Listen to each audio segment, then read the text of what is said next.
Hello, ladies and gentlemen. Welcome back to the House of Dragon review. House of the Dragon, whatever, where the is. It's a Game of Thrones prequel. I am the Two-Face, Travis Snell, and I'm joined by... I am Skeletor, Kirklin Patzer.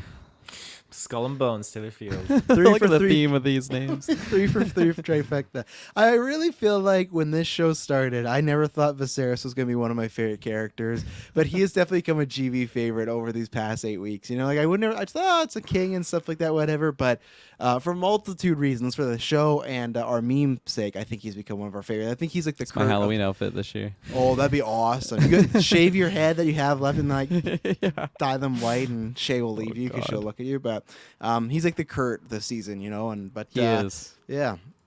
But yeah, this is why this is a little delayed, because if people don't know, it is Canadian Thanksgiving. Yes, we got a different Thanksgiving, but as always, just want to give a big thank you to everybody. Obviously, a happy Thanksgiving to all our fellow Canadians out there. Hopefully, you've had a good weekend. This is probably after, but still, hopefully, you had some good food and you stuffed up, and pumpkin pie and whipped cream and turkey and ham and pierogies and Brussels sprout, whatever you want, whatever you do. Oh yeah, just I hungry. I remember the smell of it right now. See, I'm at the point where I'm no longer hungry at all. Oh yeah, 2 Thanksgivings back to back. Nah, I don't need to eat food for a week, but everyone, happy Thanksgiving in Canada. And a big, as always, we tweeted out today, but a big thank you to everyone that listens to this, supports this. I know we'll do this after, but also that's everyone that's guested on here, people from Geek Alliance, guests, Dylan and Jessica, obviously, as well. Other people like Saris and Ruben and Kyle and Liam, people that have all, like Briggs, all have been on these podcasts and grown over the years and stuff like that. So that's what I'm thankful. I'm thankful for these 2 gentlemen today. I'm very excited to be doing this. It's always a good time, and I'm happy where we are right now in the world. Nothing can go wrong with GeekVerse, right? You know? Yeah, no. Knock on wood. Impossible. Yeah.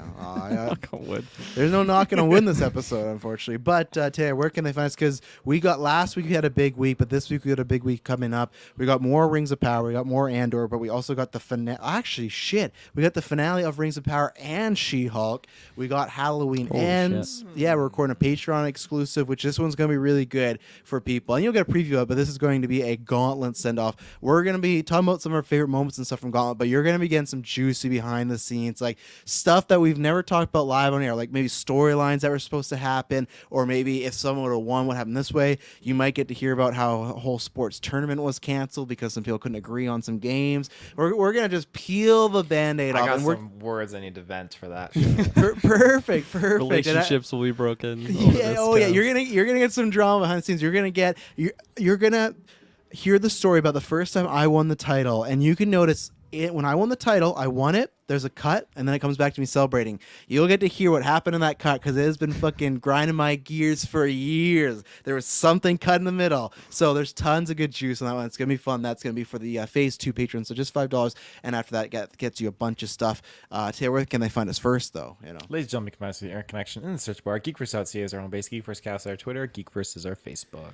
Yes, and because I'm talking about the Patreon. Yes, $5 that gets you ad-free episodes, gets you exclusive early episodes, and other tiers gives you more episodes. You're going to be getting those people that were joined last month. You're going to be getting a shirt. You're going to vote on polls and stuff like that. I'm pretty sure the video game one is ended. I think it's going to be Prince of Persia is the video game one we're going to be doing in November. So, and that's why you guys, gals, are in between when you're on the top tier, the producer tier, which is April Brightness, Aaron Brayton, April of Darkness, Smalley Biggs, and Joshua Wright. We thank all our patrons, but that highest tier is the producer one. So you're literally picking the content. But yeah, that page or that Gauntlet send off, I think that's gonna be lots of fun. So look out for that. And then also October 22nd at 6 p.m. PST, we're gonna be doing our first ever After 9 movie night, where everyone's gonna tune in. We're gonna watch 2005's Venom. I can't wait. This is a movie that we started talking about because it was like a meme on the After 9 for a couple months. Like, well, you know what? Let's do it. I want to find out who the fuck Mr. Jangles is. All that good jazz. And everything else you need to know is down below. Video, Discord, audio, Manscaped, which will tell you more about that later. And the biggest thing, 24-hour Extra Life charity stream is happening November 5th at 9 a.m. PST, going for 25 hours, trying to raise $3,500 towards the BC Children's Hospital. Everything you donate is tax deductible, and everything you donate helps. $1, $5, $50, whatever it may be. There's been times where the goal was only $5 away and someone donated and got us there. And if you can't, we really appreciate if you share, donate, stuff like that. So we thank you. And there's over 6 events. That's where the gauntlet send off. We're going to talk about the gauntlet before, but we're going to have our final gauntlet matches. We have the biggest gauntlet match ever all time of Kirklin versus Taylor versus myself for both titles. There's just go to the link below, and that has all them, a rough schedule, the GV trivia battle, a good time. Taylorfield has his hand up. I just want to point out, are they supposed to copy and paste this link that they can't copy and paste? Because who the fuck's typing that fuse action equals donor drive dot participant? I hope they're not, because that's last year's link as well. That's not even the current one. Oh, God. Well, good thing is just go down to the description down below. It's not on November 7th. It's November 5th. Is it still November 7th? No. It's I'm just saying it's not okay. November 7th. Yeah, it literally says every video and audio from here on out until November 5th will be that link. So it's right there. Kirk and Patzer, what did you think of episode 8 of House of Dragon? Yeah, episode 8. Coming off of last week's episode, that was probably one of my favorite Game of Thrones, whatever this era is called, of just Song of Ice and GOT Fire. universe. Yeah, the GOT universe. Yeah. Honestly, last week's episode was one of my favorites, and coming off of that, knowing that there was a big time jump, knowing that our kids were going to be older, I was a little bit not like concerned, just like for the 5th time, we are concerned for this show. not even concerned. It's just like, oh, I wish I was going to be able to like see some of that content on the events I was following. Now, just we got. Do you even know what the actual time skip was? Was it like I think it's 6 years. 6 years. Okay, so yeah, that's pretty girthy there. But honestly, all in all, I really enjoyed this episode. I definitely didn't think it was as intense as last week's episode, just because it was like a Mexican standoff last week. It was wild. Shit went down. But honestly, I think I'm pretty confident in saying that this is my favorite Emma Darcy episode. I think that she was fantastic throughout. Like she just being like a mother, but also like the up and coming like new queen. It's just really interesting to see where she is at this stage, and just give credit to like both of the actresses that played Rhaenyra, because I think just this evolution of her character. Yeah, we had a lot of time skips throughout the show, but I feel like I've just seen her growth like pretty well. I wish I could have seen like a lot more, like maybe just spent like multiple seasons with like the younger actress versus this one. But I'm really, really like still loving that character. I feel like she's been my solid favorite throughout the show, and she's still I think she still is. Obviously there's other characters that just I really like when they're on screen, but for who she is as the character, I'm really, really liking it. And yeah, no, I think it's a really, really good episode. I'm excited to talk about some specifics for sure, but definitely not as intense as last week. But there was still a big holy shit moment that had me gasping, and that was gasping. Sounds like I'm dying over here watching my TV. It made me gasp. I wasn't multiple gasping, yeah. But yeah, I quite liked it. Dayfield. Yeah, I was not here for last week's episode because I was healing, but yeah, it was just absolutely incredible how these episodes keep one-upping the previous. Like, this episode has proven to be, again, just my favorite so far. It's just, it's heavy. The character stuff we're getting is incredible, and every time they do a time jump and we have new actors and actresses portraying our familiar characters from prior, it blows my mind how in sync they are, and I feel like that's the character that is, and I think that's absolutely a testament, because we have like some of these characters played by 4 different actors, like baby, child, and then like older, and then adult. Like it's we pretty... counting the baby. Oh yeah, you get attached to that baby. Like I really want to see that credits. baby. Oh, yeah. They're on the credits. I'm following their career. Yeah. Where's their gram at? as Palpatine would say. What are they posting right now? Oh, baby formula recipes. Nice. But yeah, absolutely fantastic that they're able to deliver these characters the way they have been so far. And yeah, there's just one holy shit moment in this episode, just blew my mind. Like I was like you, Kirk, when I was gasping for it. I sounded like Viserys. Like, I made that joke. You just took it from me. Did you make that joke? The death rattle. The death rattle? Oh, I didn't know that was what you meant by death rattle. Apparently it's a real thing. Shay told me that. Is that really a real thing? It's like when someone's dying, you can like hear it in their lungs. She told him that after Kirklin was choking the life out of her clone. I was listening for it. I'm gonna hear a death rattle tonight. Oh, not again. And Rhaenyra is definitely proven to be just one of my favorite characters in the show, and just Damon again just never ceases to disappoint. Like every episode he's in, he's just got such a. He doesn't even have to like say much. It's like we looked at in that, I think episode 3 it was, where he literally didn't say anything, I think the entire episode, but he still stole the whole show because he just ended up like fighting the sea snake, or not the sea snake. He was working with the sea snake, and he fought he's the one. what was the guy? There was that like fucked up He's the guy, chosen. the crab eater or whatever Yeah, he was. yes. Yeah, so he The like most killed forgettable him. character. Yeah, so there's just The guys that there's couldn't so shoot many, an arrow for their life. there's so many moments with Damon that's just absolutely powerful and fantastic. And again, he just reiterates that and delivers again in this episode. And yeah, I think if you haven't seen this episode, you need to finish listening to all our spoilers thoughts, our non-spoiler thoughts, and then go and watch Listen to all the episode. spoilers, thoughts, and come back to this. See if you want to Yeah. watch it for yourself. Yeah. Yeah, Yeah. exactly, because it's fantastic. It is the best episode yet. I can't wait till we make that clone movie one day. I'm so excited for that. But yeah, this episode, there's a Twitter mutual of mine that shared this, and there was a lot of back and forth of being right or wrong and stuff like that.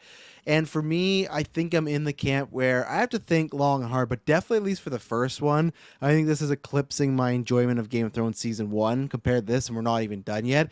But when this is all said and done, I can't wait to sit back, and maybe we'll do this for like a Patreon episode or something like that. Like compare this to all the seasons we got at Game of Thrones, because to me, we still got 2 episodes, so we'll have to see what happens. It's up there. Now, I will always say the same thing. There's a little bit of I feel like a cheat, because every time we jump 6 or 10 or 5 years, we almost kind of get to go to the best parts. You know, like with Game of Thrones, we're always like, oh, we're going to have lots of build up, then this big thing happens. But with this season, we're just getting all the best parts all the time. And even then, it's like what we talked about last week, I feel, and the week before, Taylor was gone, which, back. Good job on recovering, sir. I'm glad to see you back and everything. It's just that there's still moments I wish I would see. There's still things I feel like I missed an episode and I didn't like. The episode got deleted off of HBO Max. I'm not allowed to watch it. So, and there's still things here where, again, I feel like this show that's great, and even at 10 out of 10 times could be even better. But alas, it's still so damn good. I think this one specifically, there were big moments, but this was all about the performances in this episode from everybody. I think everybody got a lot of great acting moments where it's just like, man, even for just being with them for 8 episodes, I feel so kind of linked with these characters. And again, I'm just so surprised that I love this show so much, where I was at the start. And I think at the end of the year, we're doing like a top 5 shows, not like a Golden Geeks, but just like we're going to make a list of all of them, like what we thought. And the fact that this is like at least I think in the top 3, maybe like 1, it's like just shocking to me. And this just delivers great performances. The time jump, I thought this one wasn't as bad because I wasn't as attached to some of those like younger kids we met. It wasn't the same way as those first 5 episodes. We spent 5 with them and they were our main characters. With these kids, they are characters, but they're not the mains. I agree with you guys that Emma Darcy does like a fantastic job this episode. But the biggest guy I can't remember how you pronounce his last name, Paddy Corrington or whatever it is. But man, the guy, or it might be just be Conington. I'll look it up. But anyways, Paddy. Considine. Something I like didn't that. see an S. That's That's how a it's silent Kirklin. Like, no. But anyways, so Paddy. Conidine. Yeah. Paddy, man. I said this before, I'd never seen this actor knowingly, at least, in anything before the show. And when the show started, like episode 1, 2, like, yeah, I like him enough. Like, he's just gonna play this king character, right? Like, not that interested in him. Like, I like him fine. Man, this guy, I don't know what category, I guess probably be supporting, but for the Emmys, this guy has to fucking win. This one gave him such a fucking performance, like he just really delivered. He did some stuff in here that could be cheesy and could be tough, but he sold it. It was a heartbreaking, like drama-filled episode. I absolutely loved his performance. I think this was probably the best thing I've seen of anybody this whole season. He's just did such a good job, and again, feeling we skipped time, I loved that character. Now, like that's one of my probably favorite Game of Thrones characters from like a meme point of view, like we've said, but also just like what has happened on the show, and the character has such an arc from where you go from episode 1 to now. There's such a big change. So yeah, another stellar episode. I don't know if it was the best one of the bunch, but it's just kind of like okay, here's the best episodes of the season. 1A, 1B, 1C, 1D. Like they're all good for different reasons, and the show's just so good. And I hope the next 2 episodes bring that fire, no pun intended.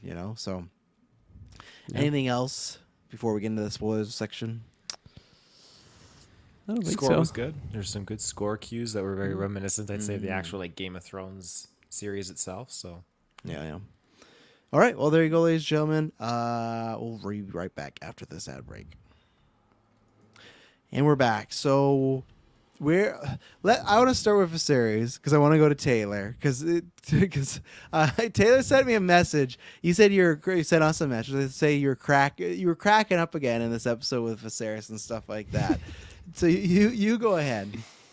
Yeah, he just doesn't disappoint. And I thought about making him the Crypt Keeper again on this week's thumbnail. I was gonna thought, say, I was very like, shocked to not see a Viserys thumbnail. I was this too, week's yeah. episode. I didn't want to. I felt like it was a spoiler because most of the images I could find were him with his like faceplate shield. And I thought, if someone hasn't seen it yet, I don't want to spoil that because I wasn't expecting that at all going into the It's in episode. preview. I didn't watch the preview.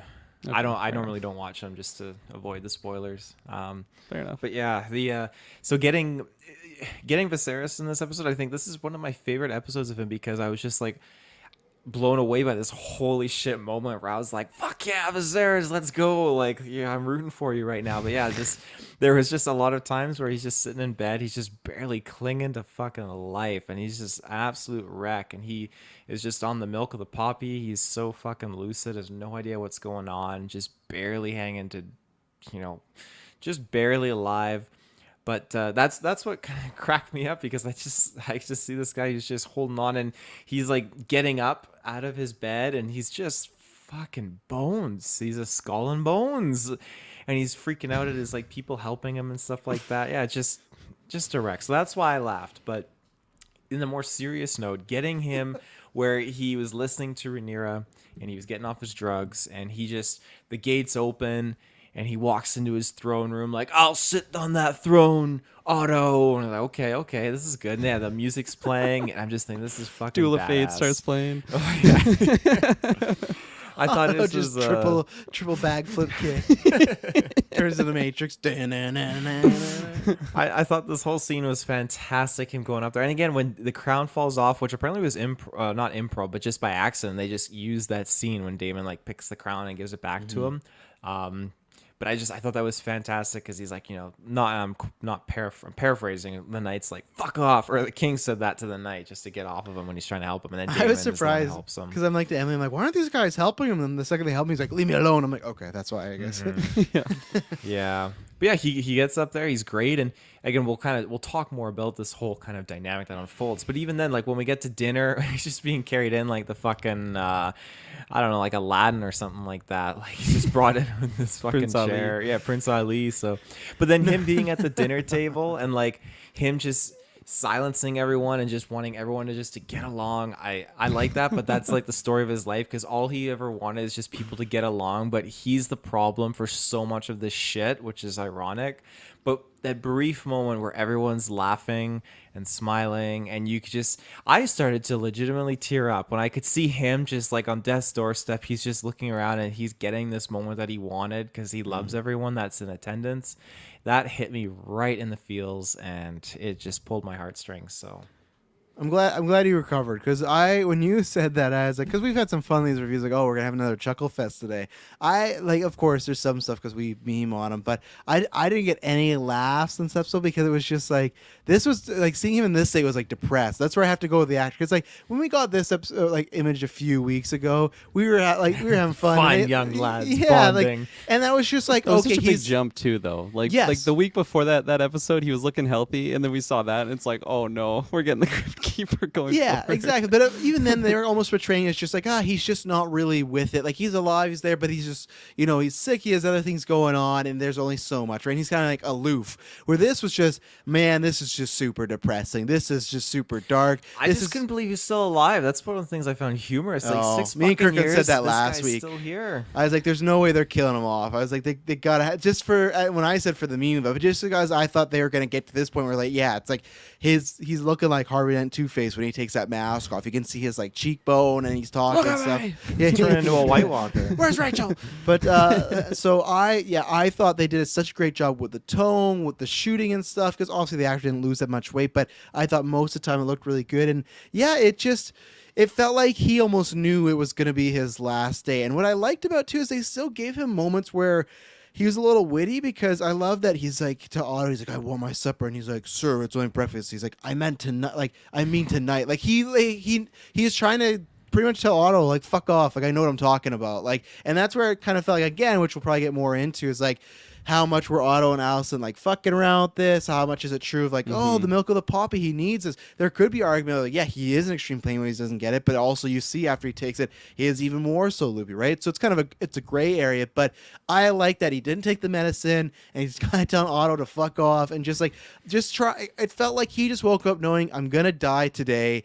I got a bucket list of things I got to do. I'm going to save my daughter from the situation. I want to have dinner with my family one last time. I don't want to be much like some people when they're near the end of the line, go off of chemo, right? Because they just don't want to be throwing up or pump through those chemicals and all the time. That had my grandfather. So there's just moments where I loved everything from a story perspective, and it is a little bit his fault, some of these situations, but at the same point, these people have made it a lot worse with some of the things they've done, you know, like, and we'll get into it specific by specific, whether it is fucking getting drunk, whether it's picking fights, whether it's fucking around, like, it's not completely all him, you know, he was just doing what they've done for generations. I'd say it's all him. The moment he married Alicent, All that of his stirred problem- the pot with everyone else, kind of like forming their relationships, because all that would have changed if he just married into the Valerian bloodline at the beginning.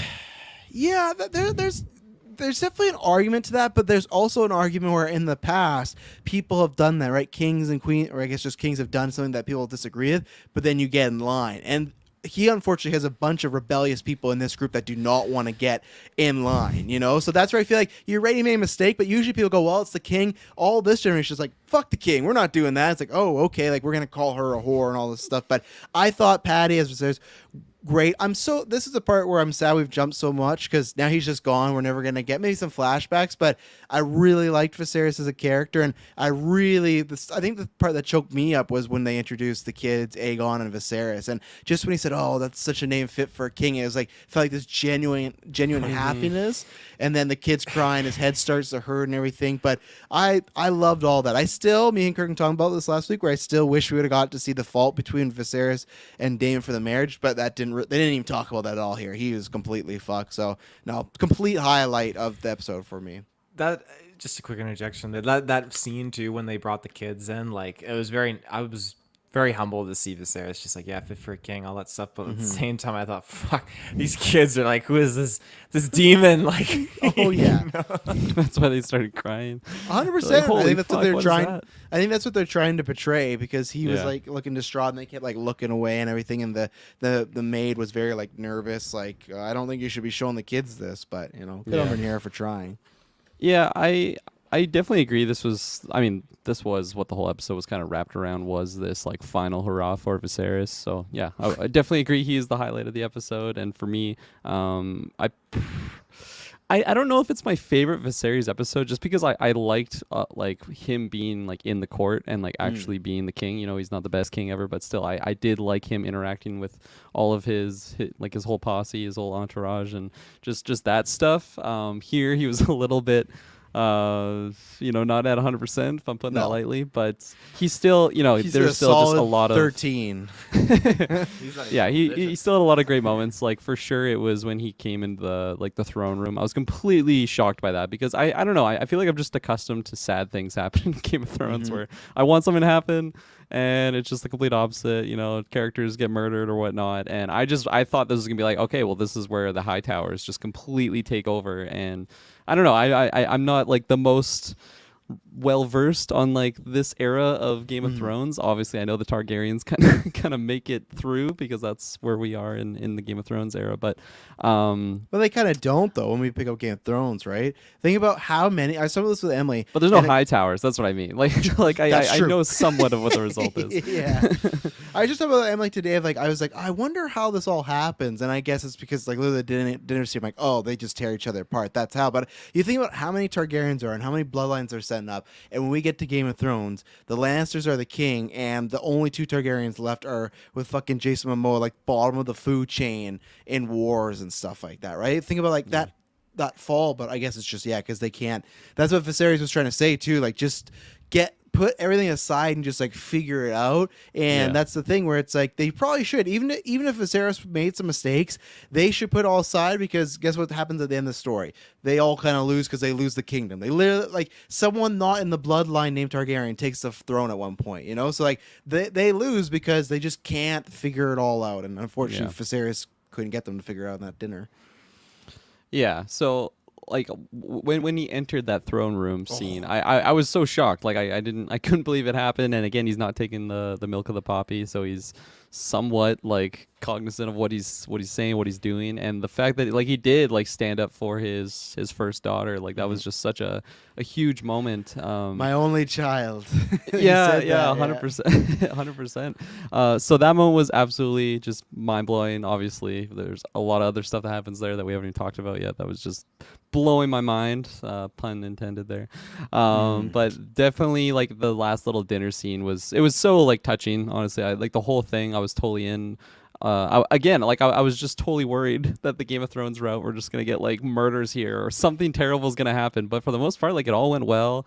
And like the worst thing that happened at the dinner was like some roughhousing. There wasn't really any murders or anything. So No all in all, eyes taken. yeah, no eyes taken. So yeah, it was such a great like final day for Viserys. So that was very touching for sure, and I think it was another huge moment for Rhaenyra to like stand up and like give that toast to Alicent, and they kind of did vice versa, and then they kind of go around. Obviously, the later they get in, the less genuine the speeches kind of get.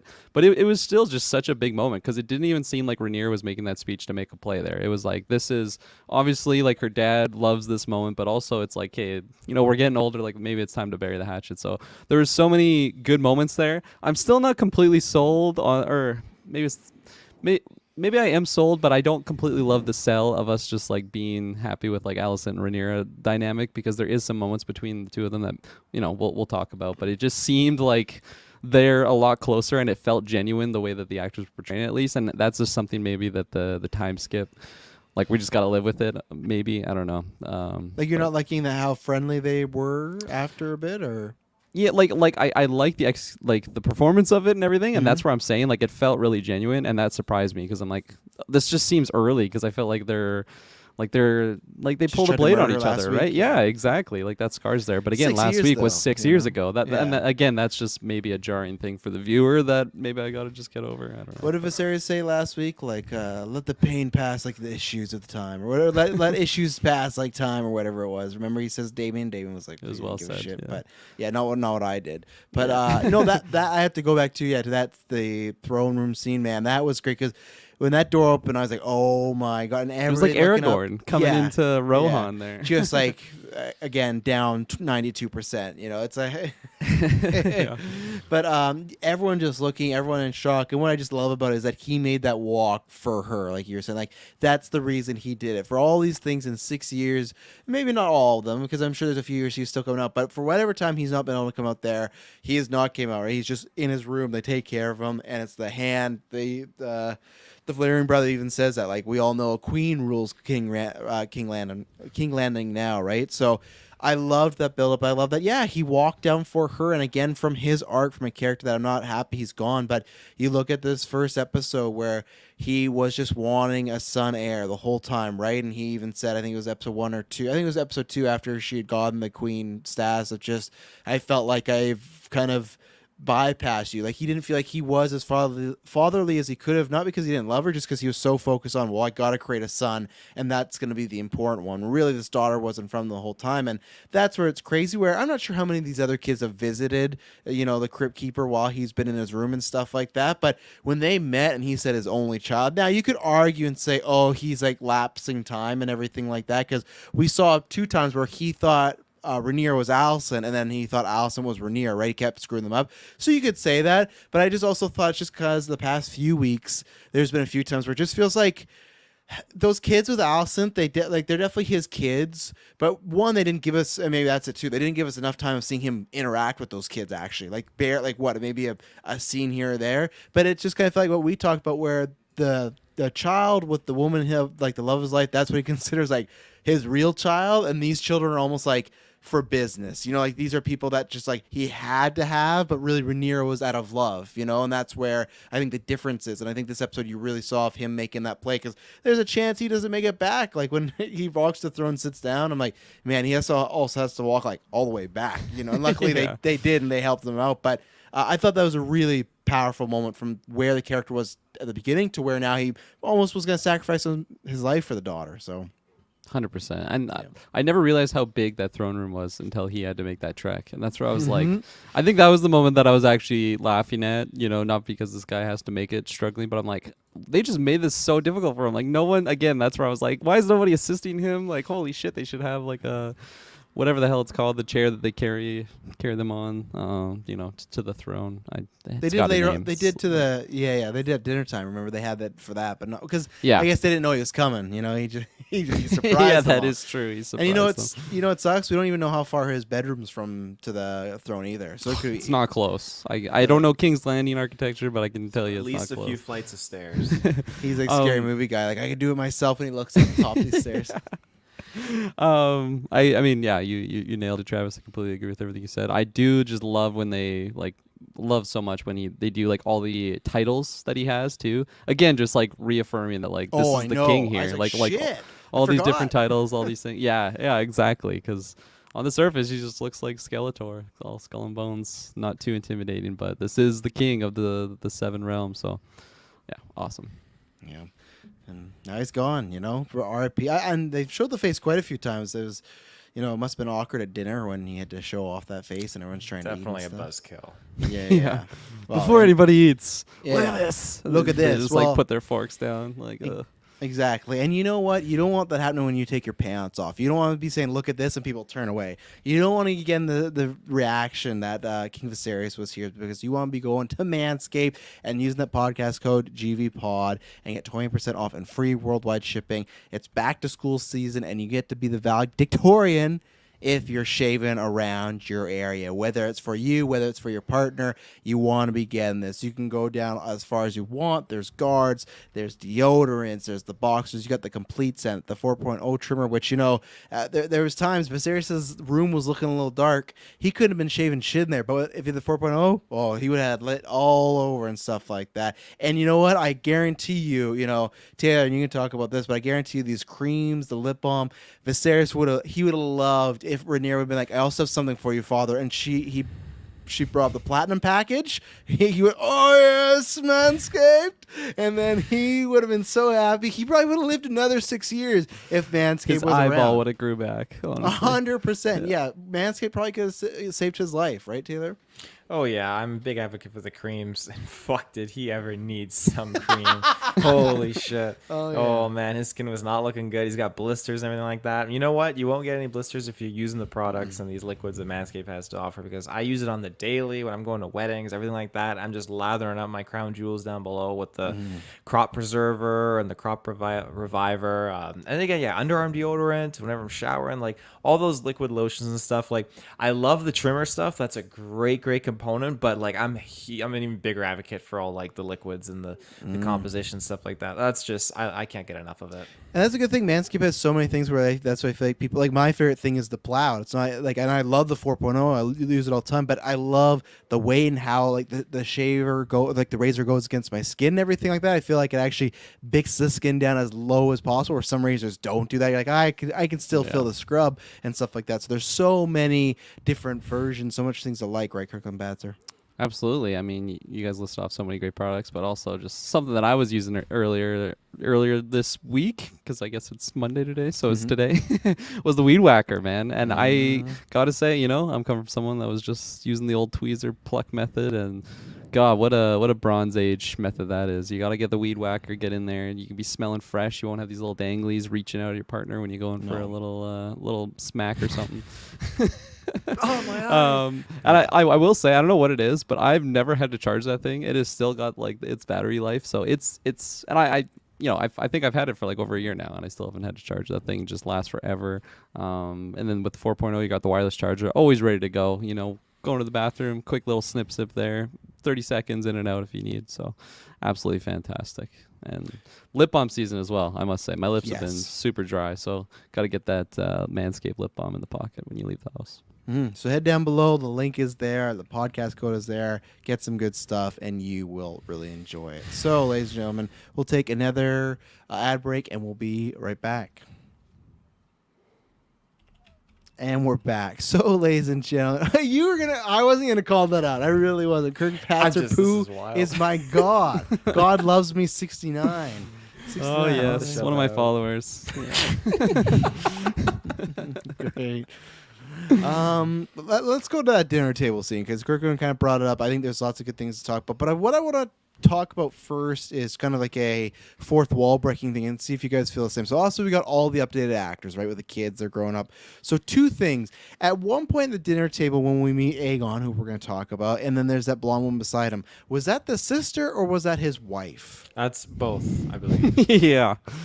Oh, so Yeah. he married his sister. That's Bug Girl. Yeah.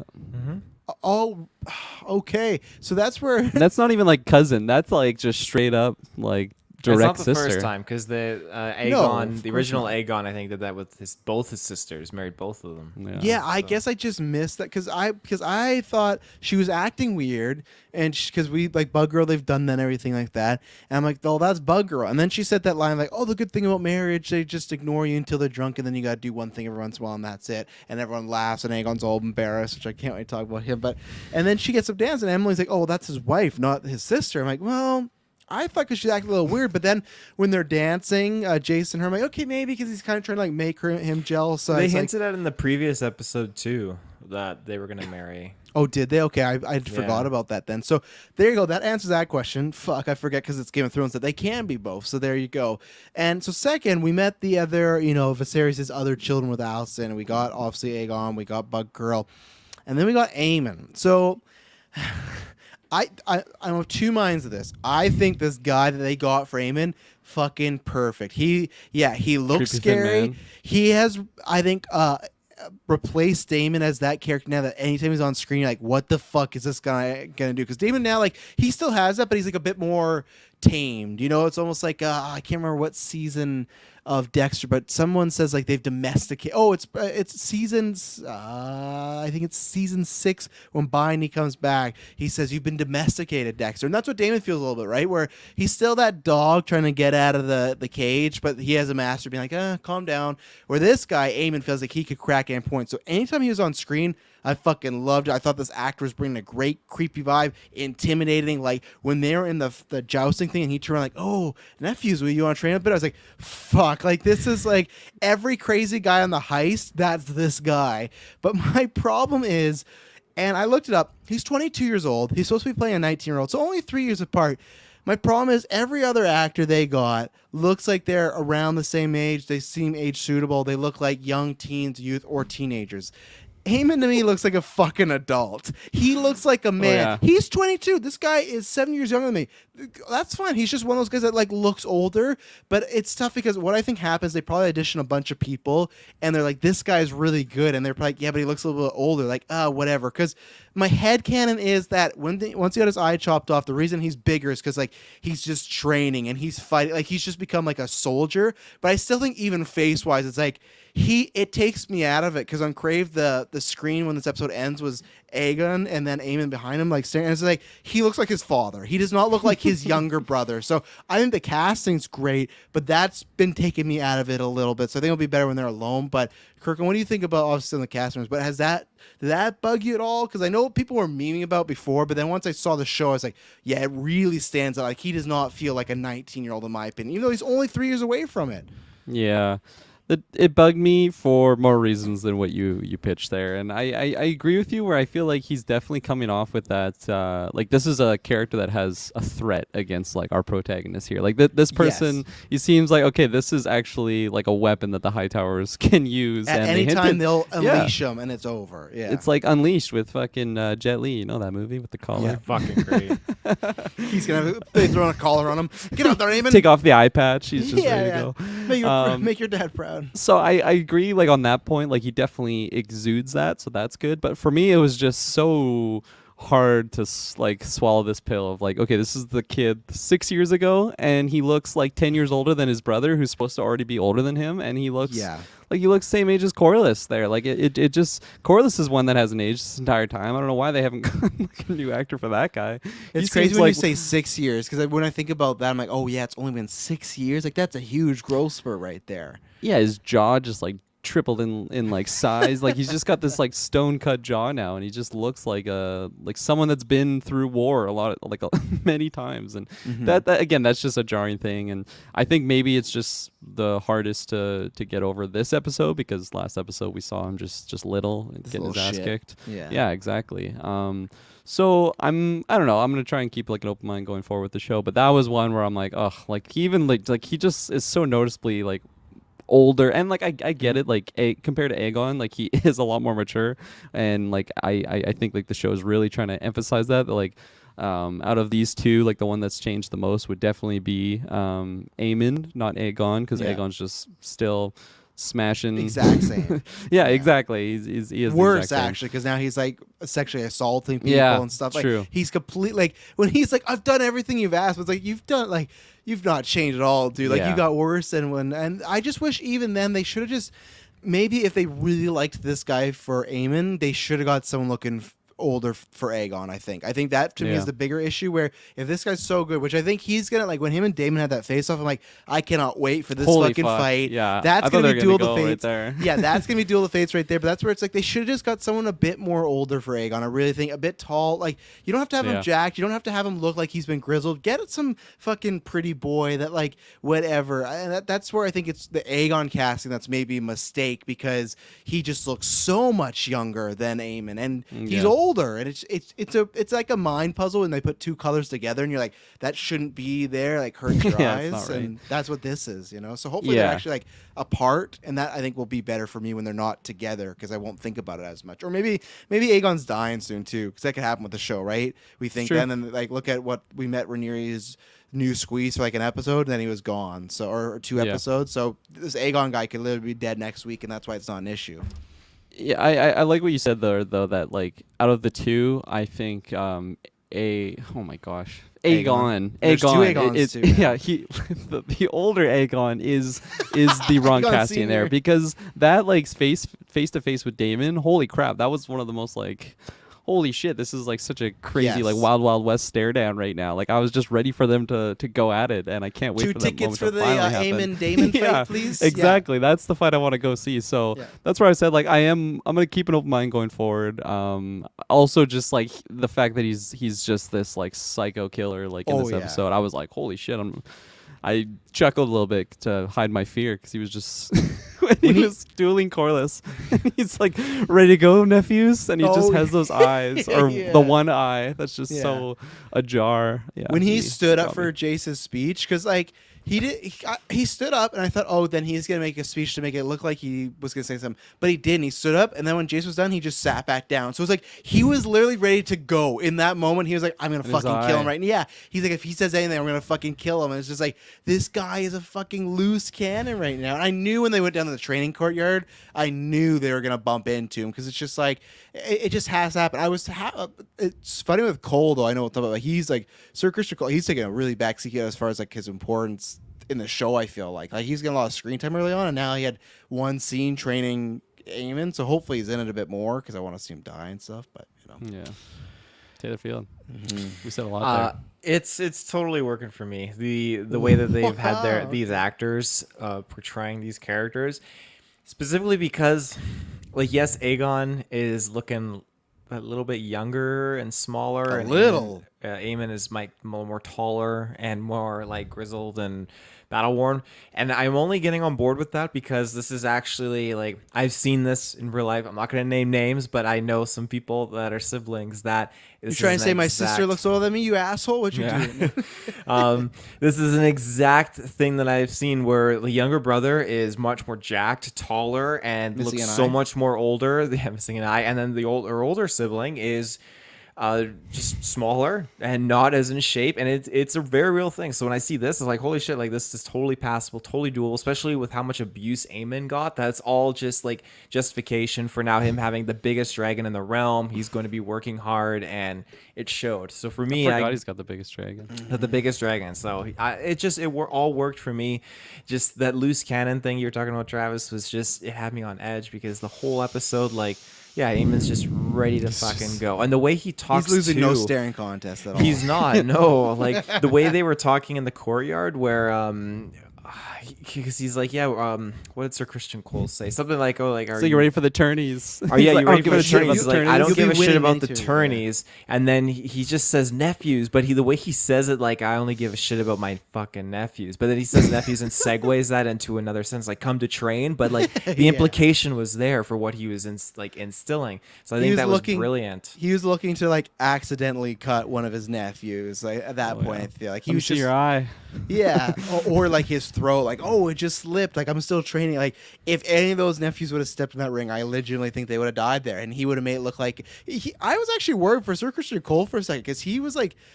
Aim was looking very violent, and then like he stopped, but just like he looked like he would just kind of kill him for fun. Because I don't know what their relationships are now, but I feel like once Eamon feels like he doesn't need him, he'll easily like fucking scrap him. He's I think a they loose got a good cannon. relationship. I'd say like it was definitely a hardcore battle, but I think like Sir Christian Cole has definitely been that father figure for them. I'd say in lieu of Viserys. Yeah, we'll have to see in the 6 years because I feel like just for him though, I don't know about Aegon and I don't know about Bug Lady because Bug Lady is just talking to bugs and stuff like that. And what's interesting though, and maybe it's just because he's training, that's where for a while I was wondering where Sir Christian was because he wasn't by the Queen's aid when she left the rooms like multiple times. It was some other guy, it was Sir Urk or whatever. It's like, oh shit, what happened to Colin this time? And he's just there, so I don't know how close they are and stuff like that. And it's not so much that I think that he's like would kill him or anything. I think they will side and stuff, but I really feel like Aemon is just about himself and his mom, and that's really it. Like I don't think even his siblings he cares about, his dad,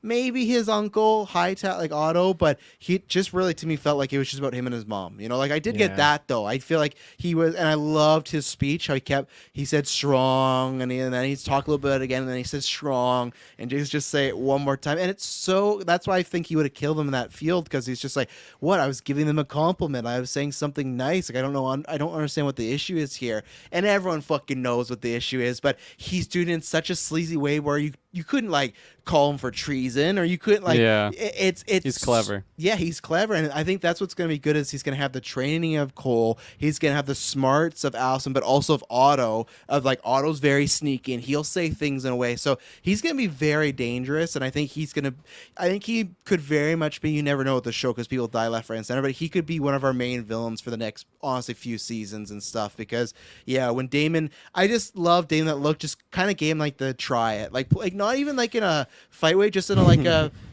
and I love it because I feel Aemon was Daemon when we started this show, where it seemed like Daemon was completely for himself. He was a loose cannon. Now, like I said, he's a little quieter, but this just felt like Daemon almost kind of just wants to see if he could like hang with this young, and I don't know if he could, because I know these two eventually die, like Rhaenyra and Daemon, because also we get to Game of Thrones. I don't know how, if it's natural causes or what it is, and I'm gonna try not to look for it because I don't want to be spoiled. But that's what I love, that size up moment. In this moment, Aemon still walked away. He went to his quarters, but it was, the tension was there. Like I can't wait to see who can get the best of each other. I think Damon would have fucked him up, honestly. Oh, if you they absolutely went would've. right there.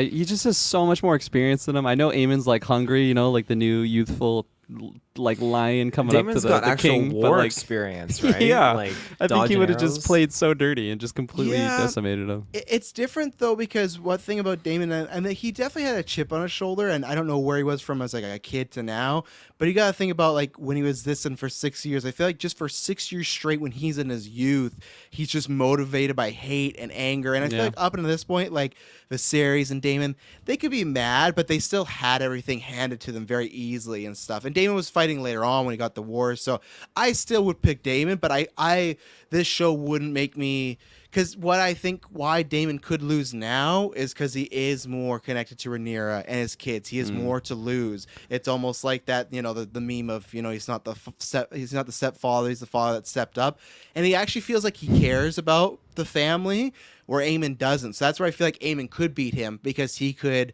take advantage of his weaknesses that he has around him, where Aemon doesn't have that. I feel, at least. That's fair. I feel like right now at this stage, I feel like the fight would be like the Duel of Fates fight in episode 3 between Yes. Anakin and Obi-Wan, where it's like close, But like again, Damon just has the upper hand, and Eamon gets just- cocky and you know takes the low ground. You know, But I feel eventually though, I think Eamon is definitely gonna have the upper hand, especially Well, when he's on especially his the older big Damon Papa gets Dragon. too. you Yep. know, Game of like- Thrones, they like to undermine these kinds of things, though. Like honestly, it could be like the Mountain versus Prince Oberyn. Viper? Yeah, the Oh, Viper. God. Yeah, it but could that be was- something like that. Don't Like it was a remember good that. fight, but like that little nick at the end. See, but that's where I feel like it's more against you guys. When you say Damon could win, I feel like all the viewers would go and think Damon would beat Eamon, and then we just get I this think 5 no. I seconds think people fight are of Aemon. thinking. I think people are all like thinking right now, like, "Oh, Eamon's gonna beat Damon." I think Oh, that's. really? I think that's the thing right now. That wasn't People are my thinking timeline. that. My timeline was No. just like Damon's gonna fuck up Aemon bad, and that's why I was like, we're all. I maybe Taylor's different, but I feel like my group of people are all like, oh yeah, Damon could do it. It's like, yeah, I think that's why they're doing it, because even if he doesn't, even though I think Damon's type of actually wouldn't kill Aemon, he would just take his other eye and like let him live. Like I legitimately Yeah. believe Damon would do that, and fucking Damon, like he's still my favorite episode. I know everyone probably feels this way, but when they cheers or they like Allison was given like a prayer for the Valerian that lost, and he's like, like he's like laughing to himself, and then when they're talking about the marriages, which all the other ones were pissed off, they're like here, and it's just so. Again, we got that marriage of we got 2 sets of nephew and nieces or cousins / step brother and step sisters marrying each other. They're all fucking stoked for it though. So I guess that's what happens when you Yeah. see your aunt and uncle get married and they're like, this is normal. But Damon during dinner was great. And my last point for when you guys go is we were talking about Viserys' walk and how long it takes. There was this great moment when Viserys was trying to stand up in the dinner. They cut to Damon. I love that it looked like on his face, Matt Smith was sounding like, man, he can't even stand without being like this earth, like life or death struggle. Like he can't even get up. And I feel like this was the most he kind of felt very regretful about things in the past with Viserys, and he just really and pitied him not in a bad way, but I felt like he did, like you Taylor mentioned with the crown and stuff, but I feel like he genuinely loved him and he genuinely appreciated, like, man, he's been through the shit. Like this is awful. Like he felt so the most human Damon ever has in an episode. So I think Yeah. that's smart to do. So yeah, Matt Smith again continues just to be like the fucking bee's knees. You know, he's great. Yeah, he's just absolutely incredible, and like this is probably one of my favorite Matt Smith things I've ever seen him in. Like I haven't seen My him favorite, yeah. in Doctor Who, but I know he's very True. famous in that. But I haven't seen seen Morbius Morbius. yet, just No, wait. that's that's kinda Milo. list. But yeah, he's incredible in this. I love his performance, and like forgot it's Milo. that scene too, like again we'll get into more of that like in the throne room, but like the scenes of him, like you mentioned, Travis, of just like looking at Viserys, like even in the throne room and then at dinner and everything like that, like you're really just kind of taking it in. I really like that because he's just selling his facial expressions so well, and I appreciate that. And again, the throne room when he steps in and that Valerian guy is just talking shit and is like, "Oh, bastard!" Like, or before he gets to that point, like Damon's like, "Say it." Yo, He's I like, know. He "Bastard, wants- yeah. you're a whore!" Like, oh, and Damon he was itching for it. He was itching for it. But we'll talk more about that after. Yeah, he's an incredible character. I love that he's gone from stirring the pot to being this much more refined character who's not really off the rails and like a rabid dog, but he's just calmed down, and he knows when to step up to the plate. And I got a lot of respect for him, even though I shouldn't say I got a lot of respect for him because he's kind of still an asshole. But he's a good family man. Well, no, he's not even a good family man. Fuck. Yeah.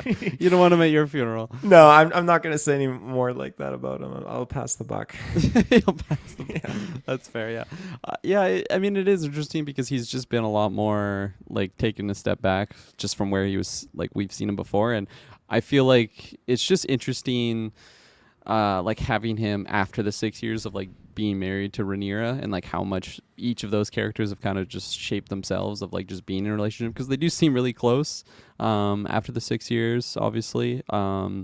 And again, that's something that I just wish that I was able to see more of like them having those like just every little moment that took them to this point where they do seem like they are their best like partners at this stage of the Game of Thrones.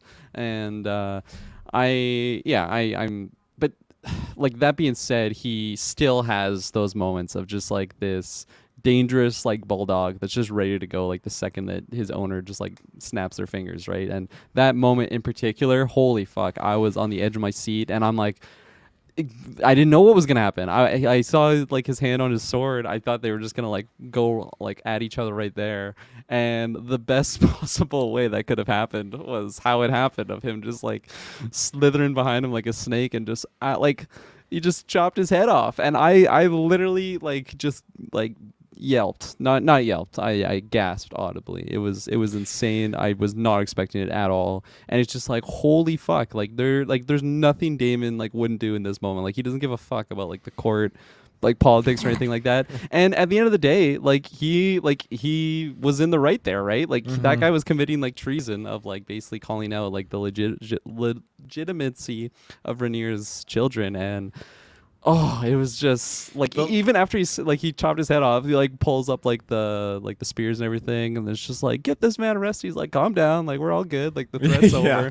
Like he doesn't even give them his sword. He's just like cleaning it off, and he's just got that like coolness to him that again, like it's exactly what I want from this character, because this is the Daemon that I've grown to love. And absolutely, even though he's been a lot more calm than we did see him like last like it's funny because it was just like a couple episodes ago that he was like that really maybe more erratic Daemon, but unfortunately we just had like a big time skip, so this is where we see him, but he still has those layers to him that he is just so dangerous. Even that line that he had too, as soon as he did that kill, he's just like, oh, what did he say? Like, no need to remove his tongue. Yeah, have his head, my lord, like something like that. Like, he's just it was my line. I said it for because the setup is like he says that stuff, and then he's like, Viserys takes his knife. I was like, I'm gonna take your tongue for that, and he cuts it, and then his head falls. They actually show the tongues in there. He says, no need to take his tongue, my lord.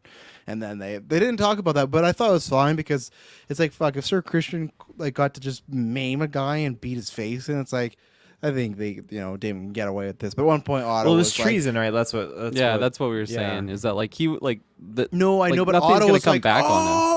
Otto was. I think Otto was pissed because he just saw his plan fall. Oh, yeah, I that know. was his play. Right I know, there. but I just wonder what Otto's play was. And even then, now the next morning, Otto's play is. Now I feel what's gonna happen. So now Rhaenyra goes up, Daemon goes up, the whole family. They're gonna marry the Valyrian and stuff like that. But now I think it's just gonna be like fucking the strong like son. Like he's gonna cut like.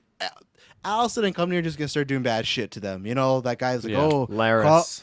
Call me when you need me. And she's like, the day may come, like all this stuff. And of course, fucking Viserys is whispering about the song ice to Allison. And Allison thinks it's fucking her now. That's the one. And it's like, no, like he's like, you remember when I told you? She's like, no, I don't understand, but I'm the one for you. It's like, oh no, like come on. But I think now we're just gonna see the Hightower team just doing bad shit, and we're gonna lose. Yeah. We're gonna lose some kids. We're gonna lose some people, and that's why I don't think losing Daemon is out of the picture. Like I think a lot of people are gonna go down in the next offseason. Not this like this season, but coming up. Yeah. And like obviously those big miscommunication between Viserys on his deathbed to his wife there. But I'm so glad that happened, because now when they start doing evil shit, it won't be like, well, this is kind of out of the blue, because like from where we saw her before that moment, like she seemed to be on, I don't know, some sort of level with Rhaenyra, that they weren't like going at each other so much. Like they seemed to be some level headed, but then you have this one line that all of a sudden like, oh no, it was my husband's wish that my son being on the throne, because she doesn't even know about Aegon and Viserys right now, right? Like the new babies. I don't. How'd they hide the babies there? She must know about them, right? Because if they brought them to the castle, they must know that they came with 2 babies. Like someone would have said that to them, I imagine. They don't know the names, maybe, and stuff like that. Yeah. So no, and he probably just thinks, even if it was a baby named Aegon, probably doesn't think Viserys is talking silver to baby hair, Aegon. Yeah, he does. But also at the same time, it's just like they already did set up like, hey, when he takes this poppy milk, it's like he's a little loopy. So the fact that if she would like base her whole fucking life's quest on what he was saying near moments before he died, it's like, I don't know, it's a little weak, She didn't even stay with him. Like he literally just died alone. That's just so tragic. Terrible wife. I don't think she thought he was going to die. Well, who knows? You thought he was probably going to die at any time the last 6 years, right? So she probably goes to her stayed. chamber. Probably got another It's before. like, you've been summoned, my lady. He needs you at this late of hour. Yeah, Jesus. Let's take our third ad break, and then we'll be right back.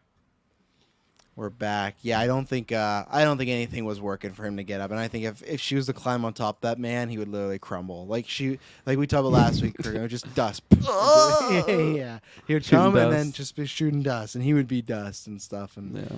no red, Like Thanos. It would be just like the snap. just like last week. Yeah. And What then do you guys fade. want to talk about now? We talked about Damon. We talked about Eamon. We talked about the series. What about Rhaenyra here? So I thought Emma Darcy, it was just her best performance of the character so far, just because she had so many layers in this. Where like she definitely has some like heat, I guess, towards like some of her opposition in King's Landing here, but she just seemed like when she came here, it was really like okay, I have like 2 new kids here, and I don't love this just animosity and like just trying to just be friendly, and I feel like it was one of like the friendliest stages of Rhaenyra that I've seen. She just seemed like she was really like what's the word I'm looking for? Where she like felt bad for like past things, and those moments, and like that's what I was saying, like the moments that she was talking to Alicent, like it felt so genuine from the character, and that was something that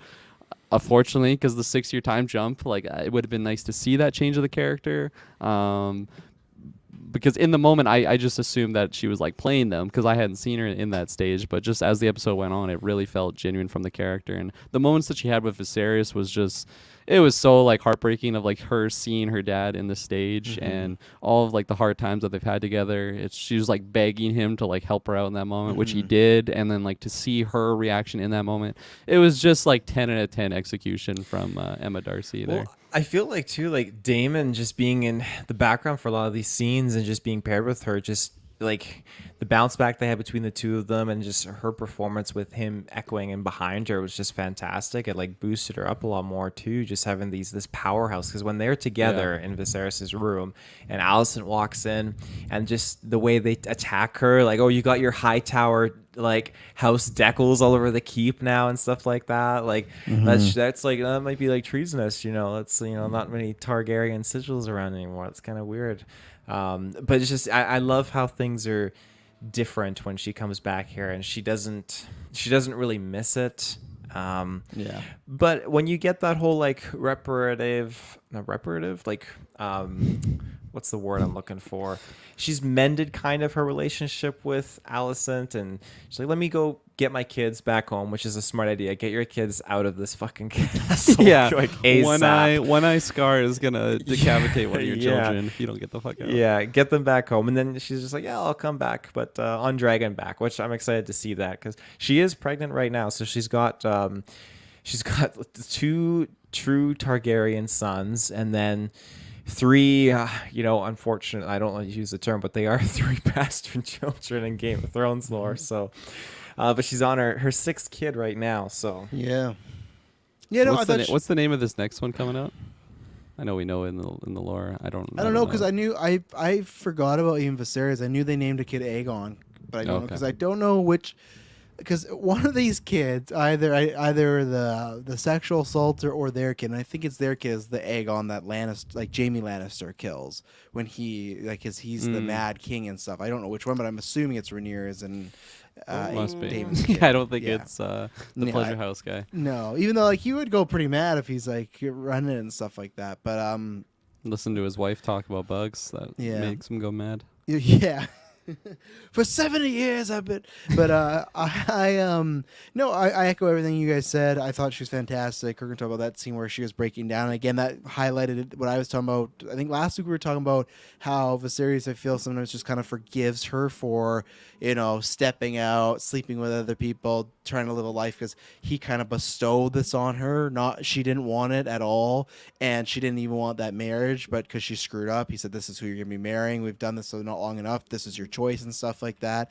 And this just really felt like she flat out said, I did not want this, but now she took on the burden. But this shows that, man, even though at times she's kept it together, this is the burden, what it's done to her. She's literally just breaking down in front of her father, who really can't console her too much. There's not much she can say because just to fucking speak it hurts. So, but I liked tying that back of her being like, I did not want to do this, but I did this for you, and him kind of having that realization of, yeah, that's why I'm going to go out there, because I did ask her to do this. She never wanted to, she wanted to run away and do her own stuff. So I love that kind of full circle and closing of the circle now, because because obviously Viserys has passed away. And yeah, she's great. Her and Daemon have good chemistry. I just want her and Alicent to figure it out and fucking become friends. Now, I hope they do become like full-on friends again, but my worry is that's going to happen when it's too late, when the wars and stuff are going to be already in full flux. But yeah, that was a good moment of I'm going to send my family back, but I'll fly back on Dragon, which is very risky, I'd feel like, while you're pregnant. But I'm going to fly back on Dragon just to like stay a little bit longer. And it was such a good little touch too of, you know,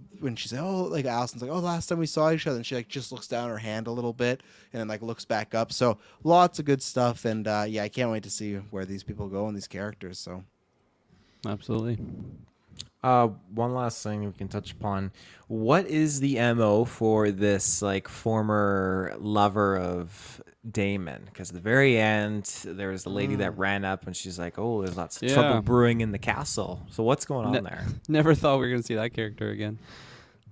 I think she's just feeding shit to Hightower. Because wasn't that we talked about one of the theories that she was one of the people that maybe gave the info about Rhaenyra and Daemon the first time? So I think that's what it is. Because the woman that was there was one of the... I think it was the woman that was with Alicent. Remember when Aegon, he assaulted that lady and they gave her the drink that like the abortion drink, even though I think it might have been a death drink because we didn't see that character again. And Alicent, she's like, I'll never speak of it. And Alicent's like, I know you The won't. chick? Yeah. No, that wasn't a death potion. I think that was the exact Did same we potion see her again? that Rhaenyra had. Well, she's like fucking It definitely third wasn't string a- character. Yeah. She she gave her just- gold. Come on. Yeah, it wasn't a death potion. Yeah, but that'd be the perfect way you would drink something if I was like, oh, Kirklin, here, you have this money and then you'll get out of here. Just drink this for me. Definitely oh, yeah, I'll drink wasn't this for that. She's Well- gonna come in and take out all the Targaryens. Because All my, the, no, all because the my Hightowers. my two things, and I could be wrong, that's fine. But my two theories are: she said, "I'll never speak a word of this again," and she says, "I know you won't." And later on, when that other handmaiden asks, like, "Oh, she's supposed to be getting the children ready," Alicent doesn't say anything. She just walks over and hugs that handmaiden. Why the fuck would she hug that handmaiden? She got raped. No, that wasn't the one that said that to her. So later on, when she's fucking, you're no just son of nice. mine, she's getting mad at Aegon. There's another handmaiden that walks out and says, where is Lady, what's her name? Diana or Shana, whatever it was. It was Dinah, I think it was. She said, where is Lady Diana or Dinah? She's supposed to dress the children. All Alicent does is just walks up and hugs that handmaiden. To me, almost saying like she would have been like, oh, there was some sort of accident and blah, blah, blah. I don't know. It could be just a theory of mine. But the fact that she said that, and to me, you guys saying, oh, the gold, to me, that was the exact opposite. I thought the gold's a good way to get them to for sure drink it. And we'll see. But if we don't see her again, that's my working theory right now. I don't think we'll see her again. Like, Well, it's then just she's such, dead. Like, well, I don't think she's dead. I think it was just You can't like prove me wrong. it was just used just to kind of showcase that Aegon is just trash. I was trying to look into like, But her the- point was already like she told 3 people, you know, she was like already being blabby about it, according to Alicent, you know. true. I don't know. It's not an Alicent's character to like kill. It would have been like maybe 6 if we see a years. scene where she's like, Laris, can you kill this chick? Maybe It's not but, her. What do you mean it's not her thing to kill? She pulled a knife on Rhaenyra last episode and tried to kill her. Yeah, that was definitely emotionally compromised. Like But she this was, that was her yeah. son losing an eye. This is just her son under her control being an absolute bad person. Like just Maybe. not happy It's also with 6 him. years later, though. Lots of shit changes in 6 years, so we'll True. see. I don't We'll see if we know. see her again. I was trying to figure out like family timeline lineage. Yeah. So because you said that the Mad King is like Yeah. one of the kids here, but his name was Aerys the Was second. okay? I thought it was Aegon, the Mad King. No, it looks that like Jaime it's kills. Aerys. And his father was, King Aerys the second Targaryen, and his father was Aegon the Fifth. I believe that's what. So that's Roman the numeral question of which 5. Aegon is it, though? Is it this Aegon? Well, in or this is it- Aegon, the Aegon that who's raped the handmaid, he's Aegon the second Targaryen. Oh, and I shit, imagine that so- would mean that would be Aegon the third would be Yeah. Rhaenyra's And Aegon. yeah, okay, so it's there. So it's not even this kid that's gonna be Mad King. It's just probably one of his their descendants. Yeah, it'd probably be It'd be their his grandchildren. kids. No, it'd be their. Well, no, because if he's the third, the next Aegon would be the fourth, and then there'd be the fifth. So it would be the Rhaenyra's baby Aegon. It would be his grandchild, right? If he's the third, and then he'd have a son. That would be the fourth Aegon, and then that son would have a son. That would be the fifth Aegon. I guess So there you go. so. Too many Aegons. So here's the best way to say it. Rhaenyra's great grandchild is going to be the fault. Actually, Rhaenyra's great great grandchild is the one that's the Mad King that Jaime kills. So still 3 sets of generations. Holy shit, that's too long. Yeah, that's a lot of stuff going on. So there you go. Where to next? Or We I don't got think Princess Rhaenys like showing her cards that she's siding up with Rhaenyra there. That was a pretty big moment. I was pretty surprised by that. What about you guys? I wasn't just because she hates she not hate it, but it just seemed like she disagreed with the brother so much, and she's defending the grandchildren and everything like that.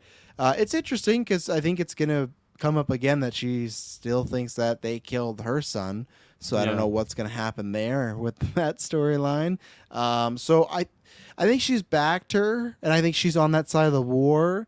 But I think it's going to be a very like that wedding is going to be very intense and very like it's not gonna because if she thinks that Daemon and Rhaenyra killed her son, isn't she always going to think that something could happen to one of her grandchildren? Now maybe she thinks the opposite now that they didn't kill her son, and maybe she'll learn that. But if she does think that, I feel like she could never really trust them with their daughters or with her granddaughters.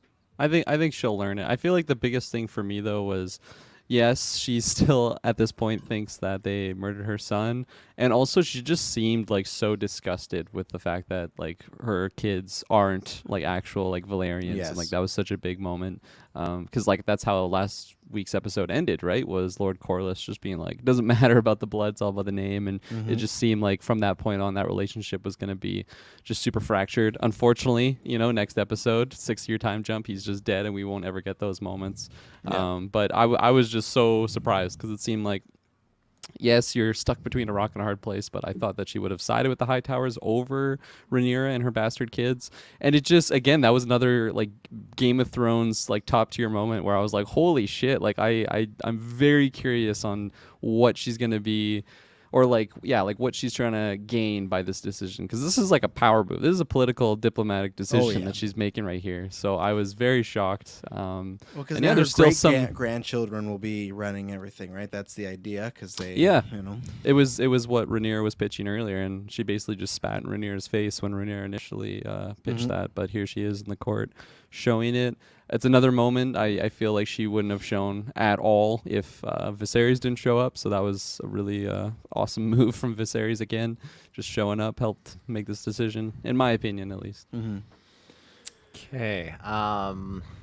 So I got really curious. I pulled up the tree line. So did you just make that? No, yeah, I did. In paint. In paint. So here's our good old Viserys Crypt Keeper, and there's Alicent Hightower. So two of them, and they got the Alicent looks terrible in this. They got the kids here, and then apparently they have no kids. They have like these kids here. But like kids that go who knows nowhere. what happens with that. Yeah. But then the lineage over here with like Viserys II going all the way down to the Mad King, who is so Viserys II, that's Rhaenyra's newborn. Yeah, yes, I believe so, because the Mad King's way down here. Okay, so Holy you got fuck. Aegon the 3rd, 4th, 5th, yeah.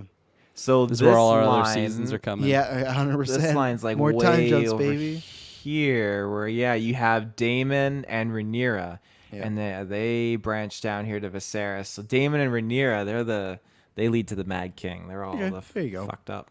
Makes sense. The Mad King spawns from Daemon, Just makes all sense. But yeah, no, I've put all my notes out there. Put all your notes in there. Cool. Yeah, me too, honestly. I think I hit everything.